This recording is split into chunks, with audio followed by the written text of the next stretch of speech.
ओम नमो भगवते वासुदेवाय। ओम नमो भगवते वासुदेवाय। ओम नमो भगवते वासुदेवाय। ओम नमो भगवते वासुदेवाय। ओम नमो भगवते वासुदेवाय। ओम नमो भगवते वासुदेवाय।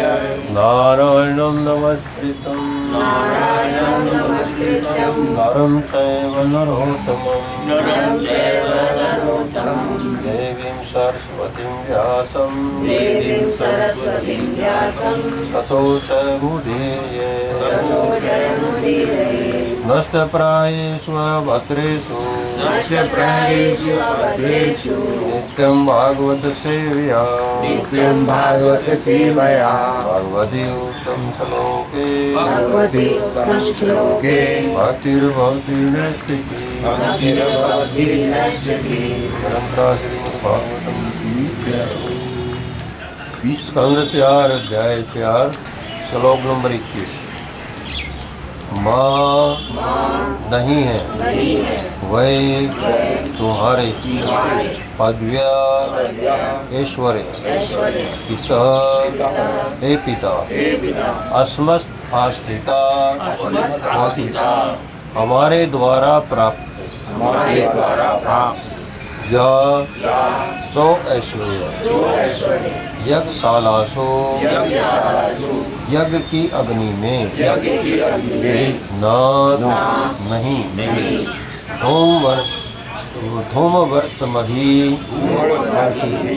यज्ञों के पथ द्वारा तत् अनतृप्त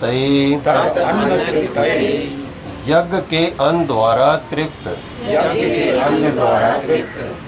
अशुभृद्धि शारीरिक आवश्यकताओं की पूर्ति करने वाला शारीरिक आवश्यकताओं की पूर्ति करने वाला गीता प्रशंसित अव्यक्त लिंगा जिसका कारण प्रकट नहीं है अवधूत सेविता स्वरूप सिद्ध व्यक्तियों द्वारा प्राप्त। अनुवाद तो शिला प्रभुपाद द्वारा जो शिला प्रभुपाद की जय। हे पिता हमारे पास जो ऐश्वर्य है उसकी कल्पना कर पाना न तो आपके लिए और न आपके चाटुकारों के लिए संभव है, क्योंकि जो पुरुष महान यज्ञों को संपन्न करके इस काम कर्म में प्रवृत्त होते हैं वे तो अपनी शारीरिक आवश्यकताओं को यज्ञ में अर्पित अन्न खाकर पूरा करने की चिंता में लीन रखते हैं। हम वैसा सोचने मात्र से ही अपने ऐश्वर्य का प्रदर्शन कर सकते हैं। ऐसा वे ही कर सकते हैं जो विरक्त स्वरूप से महापुरुष हैं।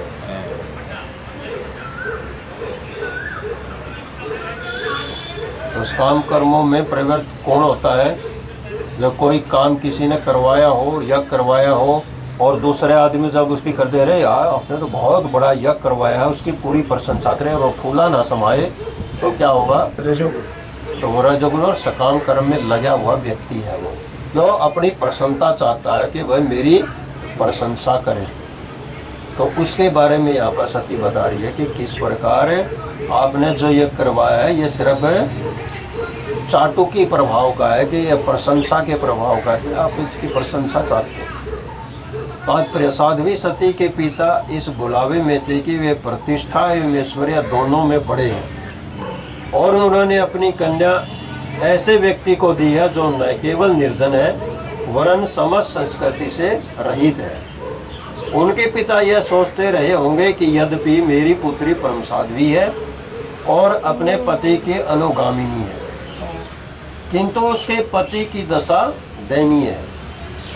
ऐसे विचारों में प्रत्युत्तर में साध्वी सती ने कहा कि उनके पति के ऐश्वर्य को राजा दक्ष जैसे भौतिकवादी व्यक्ति तथा उनके अनुचर नहीं समझ सकते। कई बार आपने देखा होगा कि समाज के अंदर कोई ऐसा व्यक्ति भी मिलेगा आपको जो बिल्कुल साधारण दिखाई देगा और उसके पास ऐश्वर्य बहुत होगा। क्यों? अभिमान नहीं चाहता। कई ऐसे व्यक्ति मिलेंगे जो अभिमान के भूखे नहीं है, और लेकिन उनके पास ऐश्वर्य बहुत होता है। तो यहाँ पर ये कह रही है कि आप जो जिस तरह की बातें कर रहे हो, दिखावे की दिखावा भगवान शिव के पास नहीं है, उसके पास ऐश्वर्य की कमी नहीं है। ऐसे विचारों के प्रत्युत्तर में साध्वी सती ने कहा कि उनके पति के ऐश्वर्य को राजा दक्ष जैसे भौतिकतावादी व्यक्ति सदा उनके अनुसार नहीं समझ सकते। जो झूठी पढ़ाई करने वाले तथा काम कर्मों में लगे रहने वाले हैं, उनके पति की स्थिति सर्वथा हीन थी। उनके पास ऐसा ऐश्वर्य था, किंतु वे उसका प्रदर्शन करना नहीं चाहते थे। अतः ऐसे ऐश्वर्य को अव्यक्त कहा जाता है। किंतु यदि आवश्यकता पड़े तो इच्छा मात्र से शिव अपना अद्भुत ऐश्वर्य दिखला सकते हैं। और ऐसी घटना का यह पूर्वाभास मिलता है, क्योंकि ऐसा शीघ्र ही घटने वाला है। शिव द्वारा अधिकृत ऐश्वर्य का भोग वैराग्य तथा ईश प्रेम में किया जाता है। इंद्रिय तृप्ति के लिए अपनाए जाने वाली भौतिक विधियों के द्वारा नहीं। ऐसे ऐश्वर्य के स्वामी कुमारगण श्री नारद मुनि तथा शिव जैसे महापुरुष हैं, अन्य कोई नहीं। क्यों कुमारगण भी क्या चाहते थे कि हम सेक्स की नहीं करेंगे, ये हम तो एक वैराग्य का जीवन बिताएंगे। तो इसी प्रकार नारद मुनि है और कुमारगण है और इसी में शिव भी है। देखा जाए तो भगवान ने नारद मुनि की रक्षा की थी कि मेरा भक्त अब डूबने वाला है, तो शादी के लिए गया था, हरी रूप ले लिया था। तो भगवान ने सोचा ये बता भी अब फंसेगा संसार में और उसकी क्या हालत होगी, इसीलिए इसको ऐसा रूप दे दो ताकि ये जीवन में याद भी रहे। एक बार तो भगवान ने फंसा भी था। नारद ने बोला कि मैं देखना चाहता हूँ माया क्या है। अच्छा ठीक है। वो आ रहे थे, भगवान भी थे, वो नारद जी ने डुबकी मारी नदी में और वही माया काम कर गए। वो डर के देखी, वो पानी में डुबकी लगा रखा है और विवाह भी कर लिया, बच्चे भी हो गए, कितना टाइम बीत गया। फिर ध्यान आया तो पानी से निकले ये क्या हो रहा था, प्रभु के माया। नारद मुनि तथा शिव जैसे महापुरुष अन्य कोई नहीं। इस श्लोक में वैदिक अनुष्ठान करने वालों की भर्त्सना की गई है। या उन्हें धूम व्रत में भी कहा गया है, अर्थात जो यज्ञ के उचिष्ट अन्न से अपना पोषण करते हैं। यज्ञ में दो प्रकार के अन्नों की भेंट अर्पित की जाती है। एक तो काम अनुष्ठानिक यज्ञों में चढ़ाया अन्न तथा दूसरा है भगवान श्री विष्णु को चढ़ाया गया अन्न, जो सर्वोत्तम होता है। एक तो जो यज्ञ अनुष्ठान करवाते हैं किसी चीज़ की इच्छा प्राप्ति के लिए, तो उसमें जो आहुति दी जाती है और जो वहाँ पर भोग लगा जाता है, एक वो एक है किसी प्रकार का किसी इच्छा के बगैर भगवान विष्णु को यज्ञ अर्पित किया गया हो, तो सर्वोत्तम वही है जो भगवान विष्णु को यज्ञ दिया गया हो और उसमें आहुति दी गई हो। बिल्कुल। यद्यपि यज्ञ की वेदी में सभी प्रकार से भगवान श्री विष्णु ही प्रमुख देव हैं, किंतु काम अनुष्ठानों के कर्ता कुछ न कुछ भौतिक संपन्नता प्राप्त करने के उद्देश्य से विभिन्न देवताओं को प्रसन्न करना चाहते हैं। किंतु वास्तविक यज्ञ का उद्देश्य तो भगवान श्री विष्णु को प्रसन्न करना है और ऐसे यज्ञों के अवशेष भक्ति को बढ़ाने में लाभप्रद है। भगवान श्री विष्णु के अतिरिक्त अन्य दो लक्ष्य बनाकर किए जाने वाले यज्ञों के करने से उनकी की प्रतिक्रिया अत्यंत मंद होती है और इसलिए इस श्लोक में इसकी भर्त्सना की गई है। श्री विश्वनाथ चक्रवर्ती ने अनुष्ठान संपन्न कराने वालों को कौवों की तरह बताया है, क्योंकि कौवों को कूड़ेदान में फेंका गया चूखन खाने में आनंद मिलता है। साध्वी स्त्री ने यज्ञ कराने हेतु उपस्थित समस्त ब्राह्मणों की भी भर्त्सना की। उनको क्या कहे, कौवे के समान है जो यज्ञ में बैठे हुए थे। भले ही राजा दक्ष तथा उनके प्रशंसकों ने शिव की स्थिति को समझा हो या नहीं, साध्वी सती अपने पिता को यह बता देना चाहती थी कि उन्हें यह कदापि नहीं सोचना चाहिए कि उनके पति ऐश्वर्य से विहीन है। शिव की निष्ठावान पत्नी होने के कारण साध्वी सती शिव के उपासकों को सभी प्रकार का भौतिक ऐश्वर्य प्रदान करती है। इस तथ्य की व्याख्या श्रीमद् भागवतम में 10वें स्कंद में की गई है। कभी कभी शिव के उपासक भगवान श्री विष्णु के उपासकों से अधिक ऐश्वर्यवान लगते हैं, क्योंकि कुर्गा जी अथवा साध्वी सती भौतिक कार्यकलापों की अधीक्षक हैं और अपने पति को यशस्वी बनाने हेतु वे उपासकों को सभी प्रकार का भौतिक ऐश्वर्य प्रदान करती रहती है, जबकि श्री विष्णु के उपासक तो आध्यात्मिक उन्नति के निमित्त हैं। अतः कभी कभी उनका भौतिक ऐश्वर्य घटता प्रतीत होता है। 10वें स्कंद में ये सारी बातें सुंदर ढंग से समझाई गई है। तो ये कोई भक्ति चाहता हो तो भगवान क्या करेंगे, उसका सब कुछ ले लेंगे कि भाई अब तेरे को ज़रूरत नहीं है, अब तू मेरी पूजा पाठ कर और मस्त रहे। जिस तरह प्रभुपाद जी का सब कुछ हड़प लिया, ले जाओ। प्रभुपाद जी हंस के पैर लगे, बोले बस अब मैं बहुत सुखी हूँ, अब मेरे पास कुछ नहीं है, अब मैं फ्री हो गया हूँ, सब बंद हो गया। तो भगवान जब भक्तों के मन में ऐसी दृढ़ इच्छा आ जाती है कि अब मैं भक्ति सेवा में लगूँ, तो भगवान उसको रास्ता भी दिखा देते हैं, और ले तेरा सब कुछ मैंने ही ले लिया। हरिहराय नमः कृष्ण यादवाय नमः। हरिहराय नमः कृष्ण यादवाय नमः। ओ यादवाय माधवाय केशवाय नमः। यादवाय माधवाय केशवाय नमः। हरिहराय नमः कृष्ण यादवाय नमः। हरिहराय नमः कृष्ण यादवाय नमः। यादवाय माधवाय केशवाय नमः। यादवाय माधवाय केशवाय नमः। गोपाल गोविंद राम श्री मधुसूदन।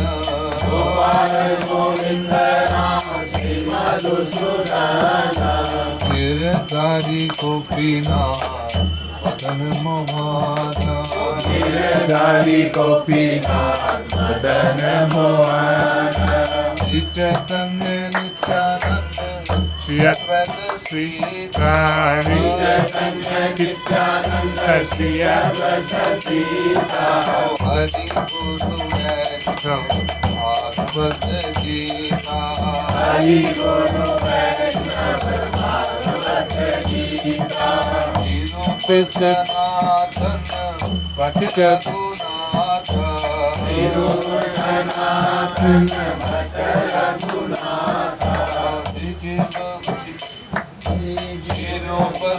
सनातन भट रघुनाथ।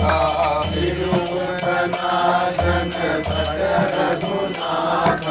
श्री गोपाल भट रघुनाथ। श्री गोपाल भट रघुनाथ। श्री गोपाल भट रघुनाथ। श्री गोपाल भट रघुनाथ। इच्छित साई गोसाई करि चरण वंदना। इच्छित साई करि चरण वंदना। गोसाई करि चरण वंदना। जाहो ते विघ्ननाश विश्व पुराना। जाहो ते विघ्ननाश विश्व पुराना। इच्छित साई कोई तार दाता। गोसाई कोई तार दाता। आसंबर पद तेनु मोर पंच गाता। आसंबर पद तेनु मोर पंच गाता। आंध्र चरण सेवी भक्त कनिवासा। आंध्र चरण सेवी भक्त कनिवासा। आंध्र चरण सेवी भक्त कनिवासा।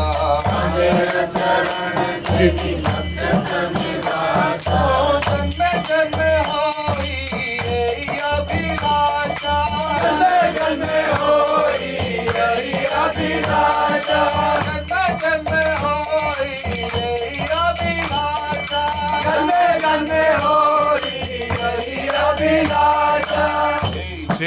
गोसाई जे तज यक्सा जय गोसाई जब भजे कोइला वासा जय गोसाई जब भजे कोइला वासा जय गोसाई जब भजे कोइला वासा ओ राधा कृष्ण नित्य लीला करिला प्रकाशा राधा कृष्ण नित्य लीला करिला प्रकाशा राधा कृष्ण नित्य लीला करिला प्रकाशा आनंद बोलो हरि भज वृंदावन आनंद बोलो हरि भज वृंदावन आनंद बोलो हरि भज वृंदावन आनंद बोलो हरि भज वृंदावन